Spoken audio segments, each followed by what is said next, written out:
At the family dinner, my mom handed my sister a velvet box. Inside? A Cartier gold watch. Then she turned to me and gave me a pack of napkins. No words. No explanation. I just sat there, silent, until something inside me snapped. I stood up, reached into my bag, and placed an envelope on the table. She didn't know it yet, but what I gave her that night would tear open every secret she thought was buried. I've always known my mother had a favorite. She never said it outright, but she never had to. The way she smiled at Claire, the way she touched her shoulder in public, the way her voice softened only when she said her name, it all made it obvious. Claire is the younger one. The charming one. The one who always wore perfume and ballet flats and called Mom twice a day. I'm Rachel, the responsible one.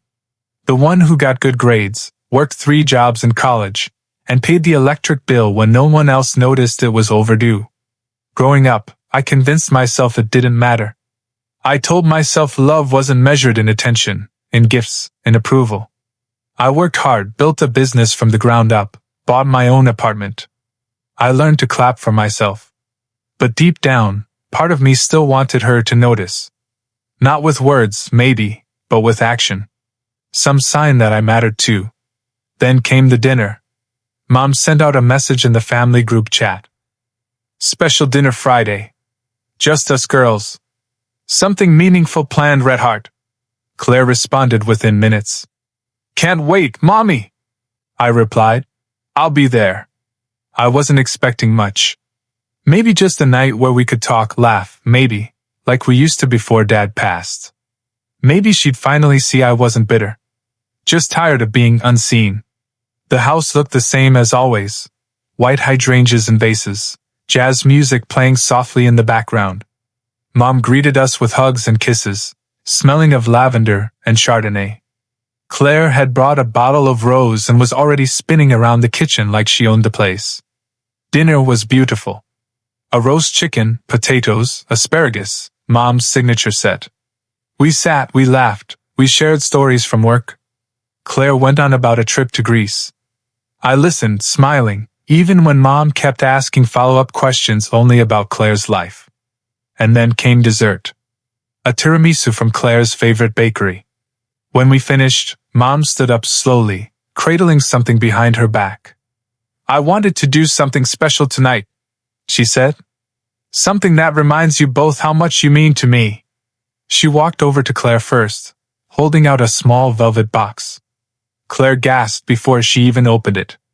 Inside was a Cartier gold watch, delicate, stunning, glinting under the chandelier light. Oh my God, Mom, this is unreal!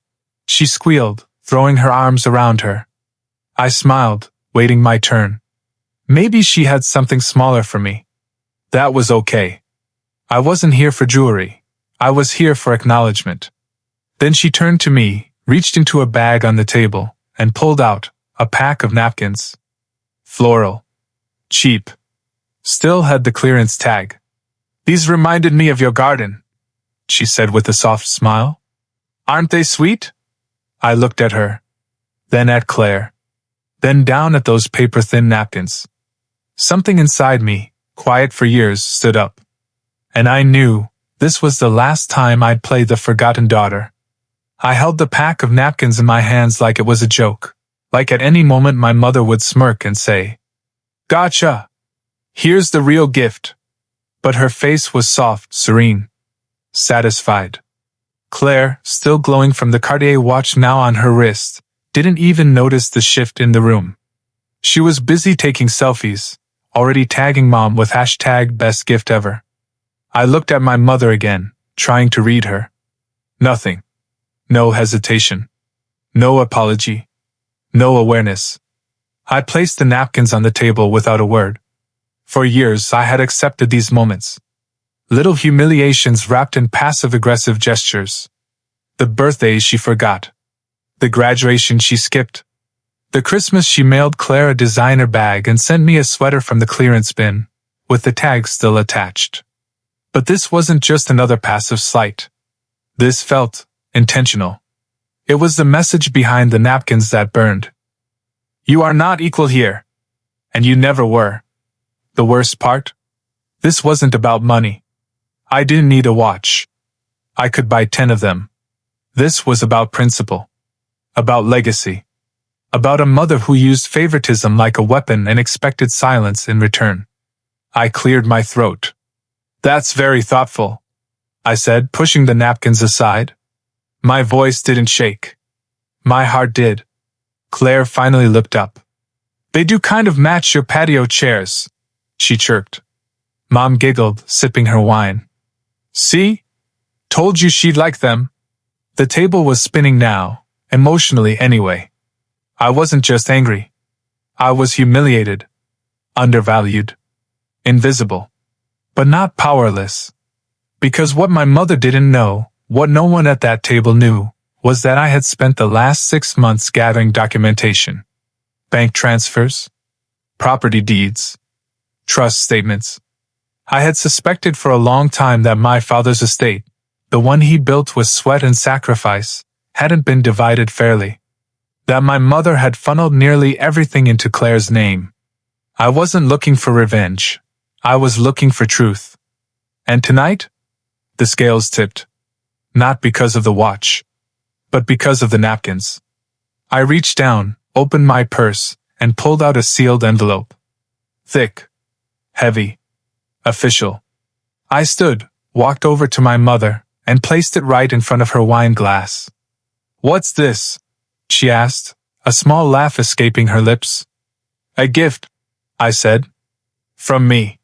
Claire leaned over, confused. "Is this a joke?" "Open it," I said, my voice cool. Even. Steady. Mom peeled back the flap slowly, like she already knew she wouldn't like what was inside. Her smile faded as she scanned the first page, then the second. A formal legal challenge. An estate dispute. A forensic audit request.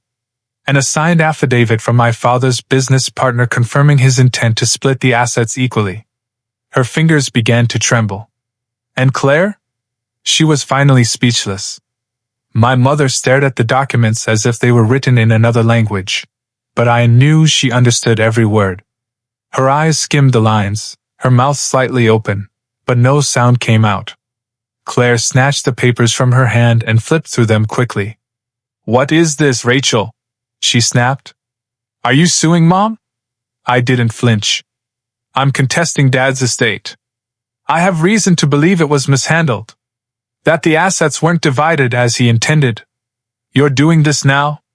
Claire spat, the golden Cartier glinting mockingly on her wrist. "Because of napkins?" "No," I said calmly. "I'm doing this because of years. Years of being dismissed. Ignored. Given the leftovers while you got handed the keys." My mother finally found her voice, though it came out quiet. "I did what I thought was right." "No," I interrupted, steady and cold. "You did what was easy. You gave to the daughter who flattered you, who stayed close. And you assumed I wouldn't fight back. But I kept the records, Mom. I kept everything."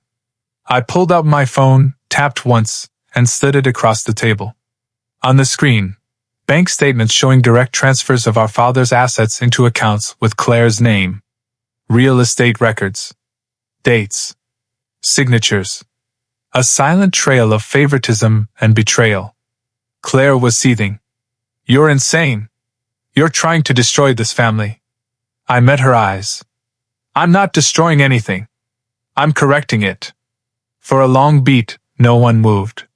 No one breathed. And then, my mother began to cry. Quiet, guilt-ridden tears. But I didn't rush to comfort her. Not this time.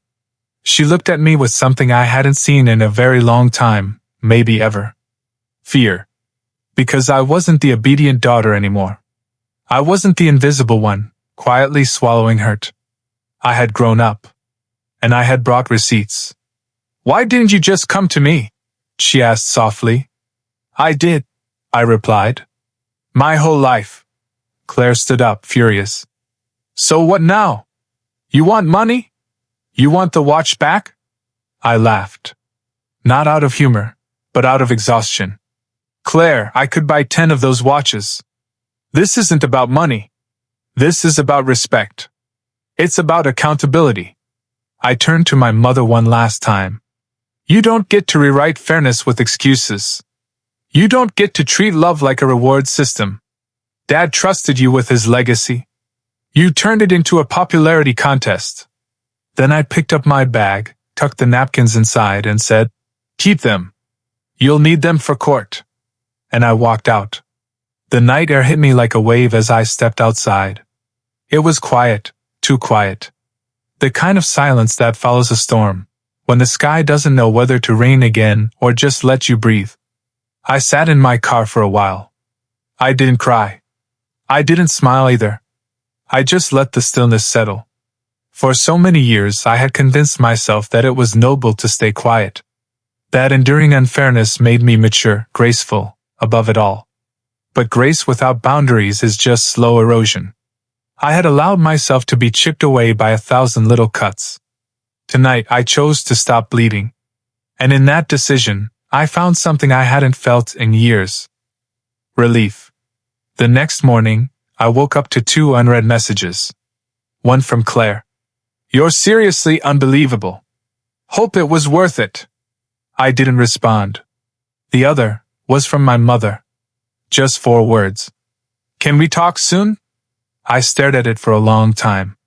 It wasn't an apology. It wasn't even accountability. But it wasn't silence. And that, for her, was a seismic shift. I didn't reply right away. I needed time to feel the weight of what I had done, to make sure I had no regrets. And I didn't. Not one. Because this wasn't about tearing a family apart. This was about refusing to let mine treat love like a competition.